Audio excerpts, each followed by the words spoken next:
નમસ્કાર મિત્રો, સ્વાગત છે તમારું ખેડૂત સમાચાર ચેનલમાં। આજના આ વિડીયોમાં હવામાન વિભાગ દ્વારા 2 દિવસ ભારે વરસાદ પડશે અને હવામાન જાણકાર પરેશ ગોસ્વામી દ્વારા આગામી દિવસોમાં કેવો અને ક્યાં ક્યાં વરસાદ પડશે તે તમામ માહિતી વિશે આજના આ વિડીયોમાં વાત કરીશું। વિડીયોમાં આગળ વધતા પહેલાં જો તમે અમારી ચેનલમાં નવા છો તો નીચે લાલ કલરનું સબસ્ક્રાઇબ બટન આપેલું છે તેને દબાવીને બાજુમાં રહેલા ઘંટી બટનને પણ દબાવી દેજો, જેથી અમારા આવનારા તમામ વિડીયોની માહિતી તમારા સુધી મળતી રહે। તો ચાલો શરૂ કરીએ આજનો આ વિડીયો।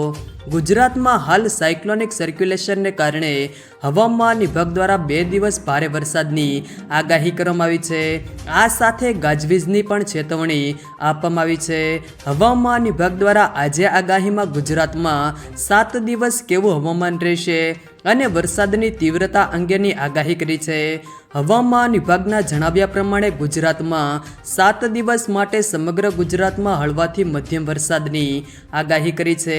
તેમણે જણાવ્યું છે કે બુધવારે બનાસકાંઠા, સાબરકાંઠા, ભરૂચ, સુરત, નવસારી, વલસાડ, દમણ અને દાદરાનગર હવેલીમાં ભારે વરસાદ સાથે યલો એલર્ટ આપવામાં આવ્યું છે।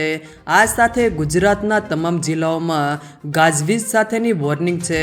હવામાન વિભાગના જણાવ્યા પ્રમાણે હાલ ગુજરાતમાં સાયક્લોનિક સર્ક્યુલેશનને કારણે ભારે વરસાદની આગાહી કરી છે, જ્યારે 2 દિવસ બાદ વરસાદનું જોર ઘટી શકે છે।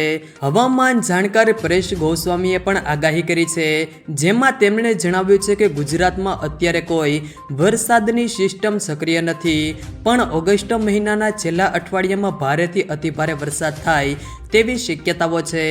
આવનારા દિવસ દરમિયાન ઓગસ્ટ મહિનામાં રાજ્યમાં ખૂબ સારો વરસાદ પડશે। હાલ અરબી સમુદ્ર અને બંગાળની ખાડી નિષ્ક્રિય જોવા મળી રહી છે અને ગુજરાત ઉપર અત્યારે કોઈ પ્રકારની વરસાદીય સિસ્ટમ સક્રિય નથી।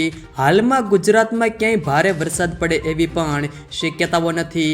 જો મિત્રો વિડીયો પસંદ આવે તો વિડીયોને લાઈક કરો, તમારા મિત્રો સાથે શેર કરો અને જો તમે અમારી ચેનલમાં નવા હો તો ચેનલને સબસ્ક્રાઈબ જરૂર કરજો, જેથી અમારા આવનારા તમામ વિડીયોની માહિતી તમારા સુધી મળતી રહે।